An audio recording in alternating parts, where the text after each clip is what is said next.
5 years ago this month, Tabor began operating a program called Supportive Services for Veteran Families, or SSVF. It is funded by the United States Department of Veterans Affairs through renewable grants awarded to nonprofit agencies. We have 2 full-time staff, and we work out of the TLC building, some of our referrals coming from the Veterans Victory House. The objective of SSVF is to rapidly assist veteran households through a housing crisis, including literal homelessness or being at high risk of it. We help veterans get and keep rental housing within Lancaster County. Support is offered with locating housing, landlord advocacy, security deposit, rent, utilities, and much more.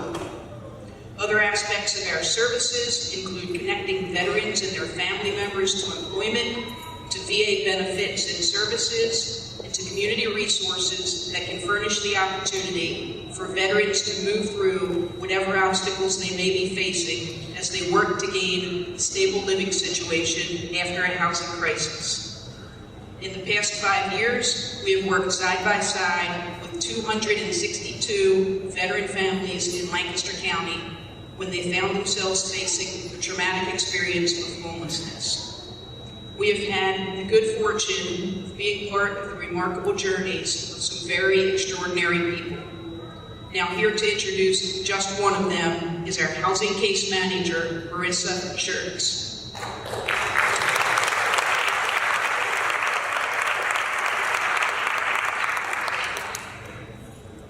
Good evening, everyone. Like Marge said, my name is Marissa Schertz, and I am the case manager for the SSVF program. I have had the pleasure of working with Justin over the past 9 months. He is a veteran of the United States Army who was referred to SSVF by Veterans Victory House to get assistance with finding affordable housing. In Lancaster County, the housing market is tight. There are not many apartments available, and oftentimes many applicants wanting the same place. So the process can be time-consuming and discouraging. But Justin remained positive during the entire time frame of searching and getting approved for housing. During our meetings, one thing often discussed was Justin wanting to get a dog, so searching not only for budget-friendly, but also dog-friendly housing definitely became a big part of the process. After looking at several different apartments, his persistence paid off. Justin has found and been maintaining a nice 2-bedroom apartment, and shortly after moving, he gained a furry sidekick, a German Shepherd puppy named Max. He has recently successfully completed the SSVF program and is headed in all the right directions to keep moving forward with his life. And with that, I will let Justin share his story. All right, so bear with me, I'm a little nervous.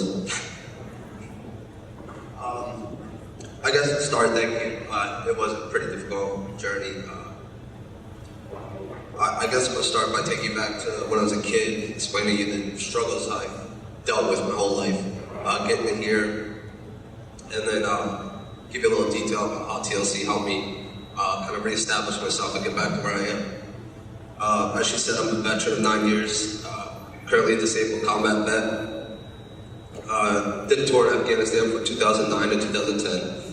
As a young child, I kind of grew up lower to middle class, but my parents did the best they could to provide for me and my siblings.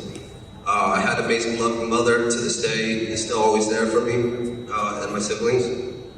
I had a grandmother that spoiled me rotten, still does to this day, always constantly slipping me money like some kind of drug deal. Don't tell anybody. And they're the closest members to me, next to my kids.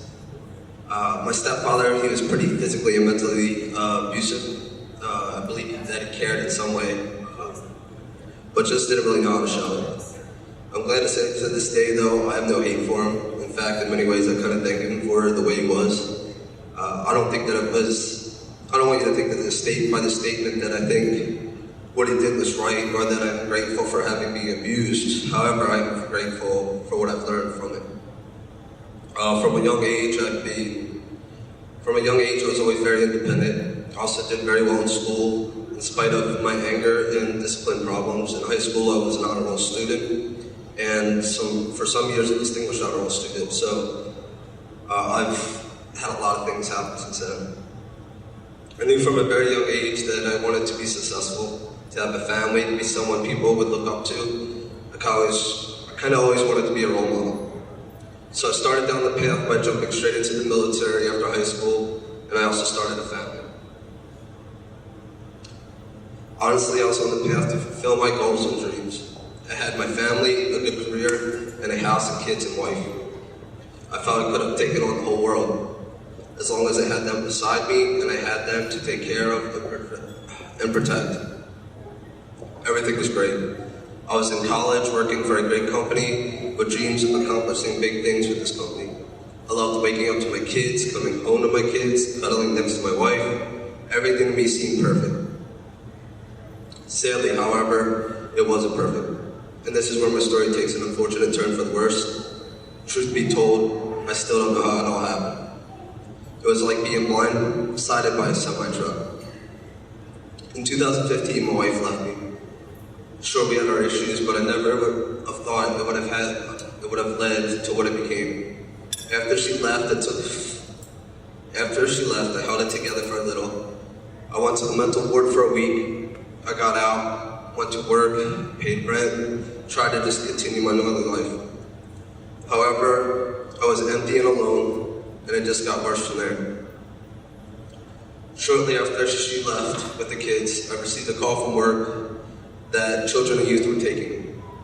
My immediate response was, who's taking my kids? And yeah, over my dead body. But I didn't know what that meant at the time. So I left work. I remember speeding home to a situation I didn't know how to handle. Before I knew it, my kids were hauled off before my eyes for something I didn't even do. Someone had called children and youth on my wife, and she had failed a drug test. From that point on, I was broken. That semi-truck had pretty much left me to die. I ended up, after the psychiatric ward, crashing my car, losing my job, and ending up homeless. Sleeping outside of buildings, under trees, wondering what I'm going to eat. It was pretty much an uphill battle from there to get my kids back. Over the next 2 years, I struggled. I called organization after organization asking for help. No one could seem to help me. No one had the funding, sent me emails to other people. I pretty much just was stuck living in the woods. Just about everything imaginable that could have gone wrong, went wrong. I'd get jobs, they'd be short-lived due to lack of transportation or other mental health issues. Eventually I broke, and I got myself into some trouble. In the process of trying to get my kids back, things looked so grim, and I said some things that I'm not proud of to my caseworker. What I said was wrong and was an emotional outburst, a cry of help, which came from the pain I was in because of how much love I have for my kids. Regardless of how it happened, it landed me to where I am today. I admitted myself into a program called Veterans Court, which in turn set me up with a wonderful staff at the Veterans Victory House, also known as TLC. As a result of moving there, I finally had the support and care that I needed, even though I didn't quite know it at the time. I was pretty reluctant. I absolutely didn't want to go, to be honest. You see, I never needed help before. I've never been in such a new place, in such a state where I felt so broken. So I pushed as hard as I could away from their help. But they didn't give up. Not once did they give up, because they saw how hurt I was and how broken I was. They fought for me, pulling resources from what seemed like thin air in my battle to help get my kids back. They fought to help me get back on my feet and showed me for the first time in my life there are people who care that aren't family. To me, family was all I had. But they showed that there are good people in the world, even when I felt so alone. Upon moving into the TLC, they provided me with a caseworker, Marlena, who worked very hard and supported me, even as stubborn as I was, and I was a handful. Believe me, I wasn't easy to deal with at first, to say the least. But it went so much more beyond that. They worked as a team. They listened to me, cared for me. I owe them a great deal, more than I ever feel like I could ever repay. Yet even after I moved out and I'm doing much better, they have been there for me on countless occasions, including when I started to encounter troubles with transportation, even more recently after I moved out for several months. I can honestly say from the deepest part of my heart, this organization cares about people. It has been there for me in more ways than one. I did not win the battle with my kids to get my kids back, and I no longer get to see one of them at all, and I think about them every day. However, I can say that I am in a much better place, and I'm so grateful for the support and relationships I've built with the TLC staff. I don't know what I would have done without them in my struggles to get back to stable ground. My emotional battles are far from over, but I'll take my wins as they come. Finally, I want to say thank you to everyone that helped me to get where I am. I know my journey is yet not done, but I know I am not alone. There are caring people who have had my back, and I plan to do what I can for others, pay it forward, if you will. I especially want to thank the TLC staff, the Veterans Court team, Ryan McGinnis, which is the therapist they set me up with when I first got the TLC. He helped me dramatically in my emotional recovery and mental stabilization so I could actually get up here and speak today. Sometimes it feels that the entire life has been an uphill battle, and I know the battle is not over. Maybe it will never end, but I will always have a great memory and respect for the people who have been there for me through the worst, and that's the TLC staff and all the people that support them. Thank you all again so much.